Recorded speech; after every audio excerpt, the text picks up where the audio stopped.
Good morning, everyone. My name is Kobe Rex. I am a licensed loan officer, and I'm so excited that you joined me along with my co-host, Heather Berkeley. Hi, Heather. Good morning. So we are excited this morning because we are going to be giving our end-of-year update. We're going to be talking a little bit about some of the things that we're monitoring going into the next year. We are going to go over current market conditions. And then Heather has some specific do's. Last week went over the don'ts for credit, and she's going to tell you some of the things that you should be doing to get ready for a home purchase. So let's get right into the numbers. Let's pull this over here.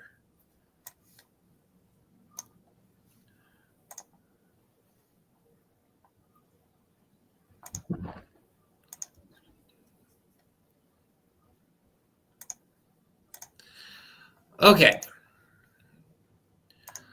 So we're going to start with the thing everybody cares about. These rates are average rates. They are not the actual rate that you could expect, but they are what is average for maybe like a 720 borrower on the market. And mostly I just look for momentum with these. So conforming 6.899, that is definitely a little bit higher than we've been seeing for the last 2 weeks on a 30-year conventional. FHA 6.5, a little bit higher. Same thing with VA 6.53. And then 15 year is a little bit lower than that. We were seeing those closer to 6 on the 15 year. We were seeing closer to like 6.6 a little bit ago, but we are seeing some adjustment today in a favorable direction. So let's go look at our second charts. Okay, so this chart is called the 10-year Treasury. Basically, when the 10-year Treasury goes up, mortgage rates go up. When the 10-year Treasury goes down, mortgage rates go down. Luckily, today we are having some good movement in a positive direction for us because the 10-year Treasury is going down. So hopefully some of those numbers you saw on the last screen will be getting better. And then I just want to zoom out real quick to a year. So basically the numbers we've been seeing have been probably some of the least favorable numbers on the 10-year Treasury, even since the early part of the buying season last year in April. So it's definitely a favorable move to continue to see us moving in the direction we are. So it will be something to watch as time goes by. So let's stop that. Okay, so now we're going to go into the general discussion. So there are a few things that I want to be focused on going into this next year that if you are wanting to buy a home or considering it, I want to give you our outlook, not just what we think, but also give you a few data points that you can monitor throughout the year.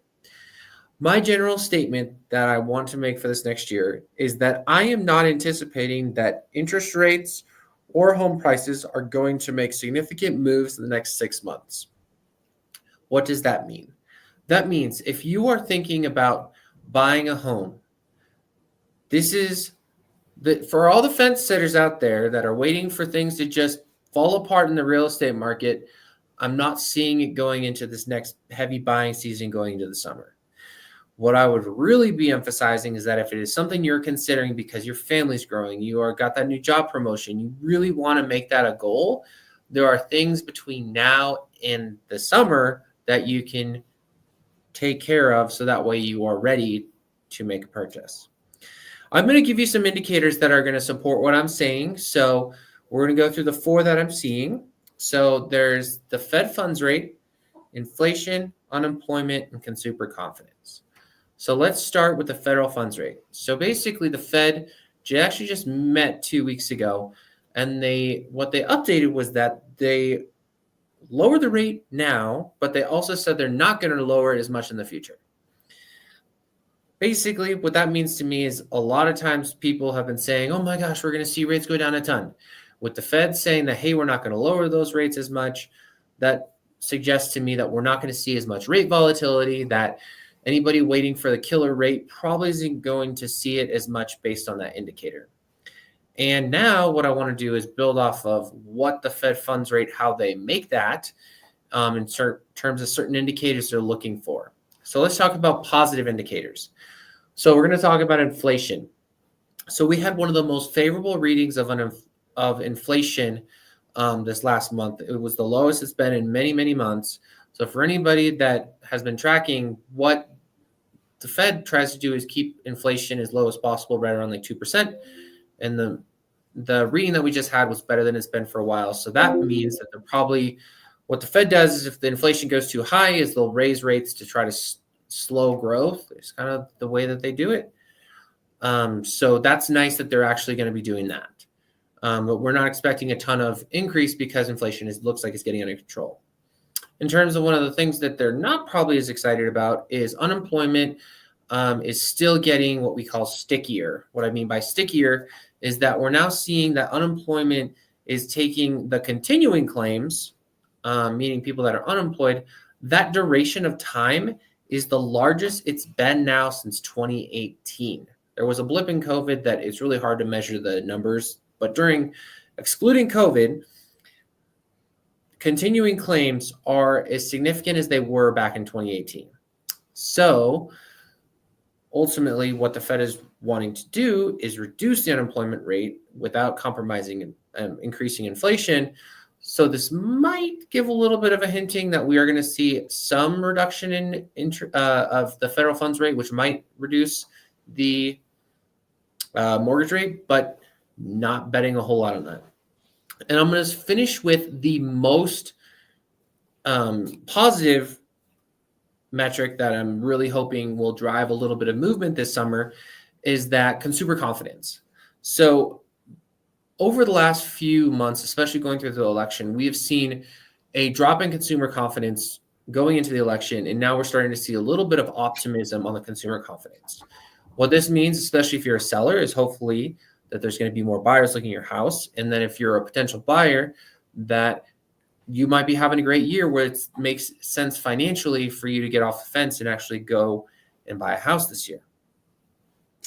So based on improving economic indicators and based on the fact that there's not a whole lot of market movement saying that things are going to get better over the next year or you should wait, I really suggest that if you want to look at doing anything on the mortgage side and getting into your house this year, we need to take steps to make sure that you're ready this summer.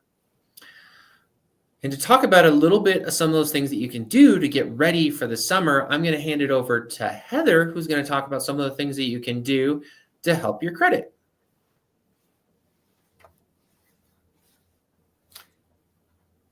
All right. I was thinking the screen would go just to me, but got it. Well, sure.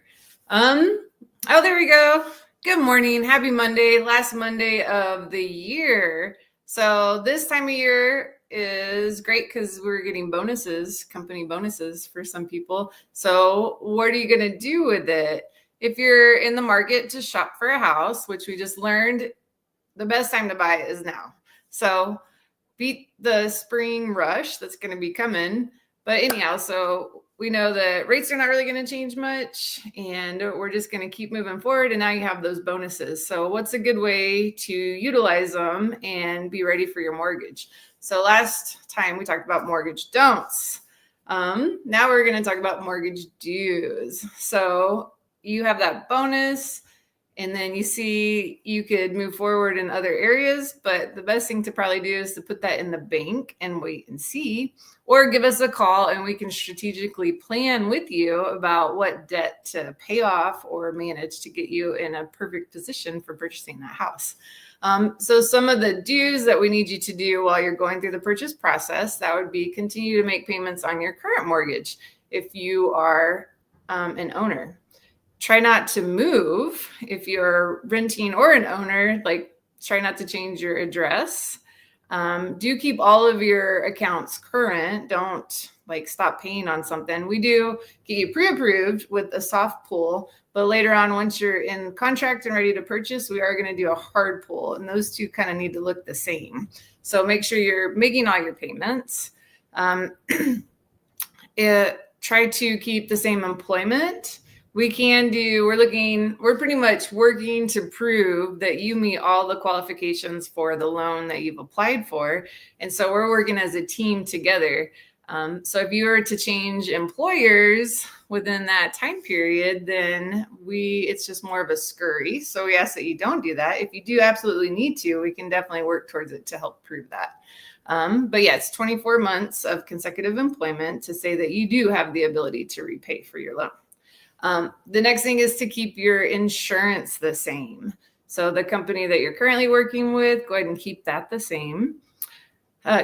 Keep your credit card usage the same. So say the way I like to do things is put everything on a credit card and then pay it off at the end of the month. That's just my own strategy. And so if that's what's consistent, then just keep doing that. So if it's $250 worth of bills or if it's $2,500 worth of bills, just make sure that you're paying it off consistently and you're just continuing your normal behavior.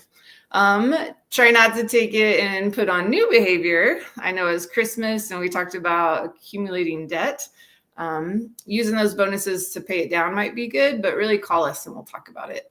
And then if you have any questions during the process, definitely call us and we can answer them. I just had one come up where they thought their doctor was going to be in network. They were getting to this end of the year, trying to use all their benefits for the year and signed up for a small surgery. And then it was a huge bill 4 days before the surgery. Like seriously, they worked it out, but to be under contract, purchasing a house, and then to find out that your insurance is not going to cover what you thought is no good.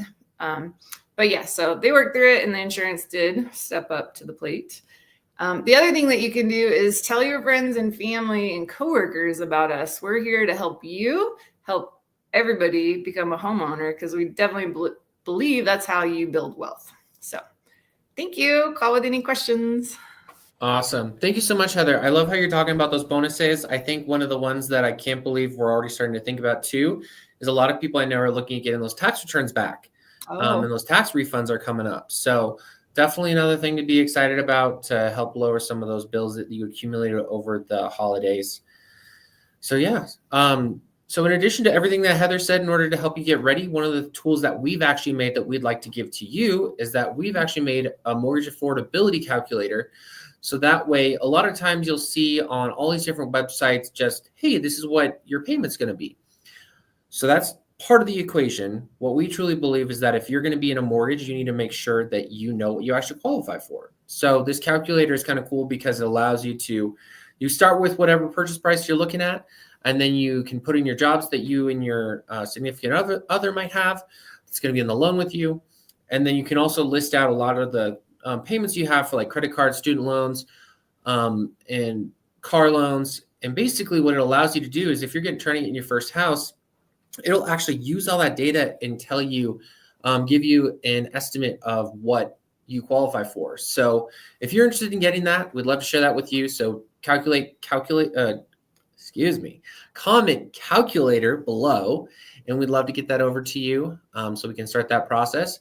If you do want to start the process, we are going to drop Heather's link in the description, so that way you can start an application if you're ready to do that. So we're excited to race into 2025. So happy New Year to everyone, and we will see you same time here next week. Bye. Thank you. Bye.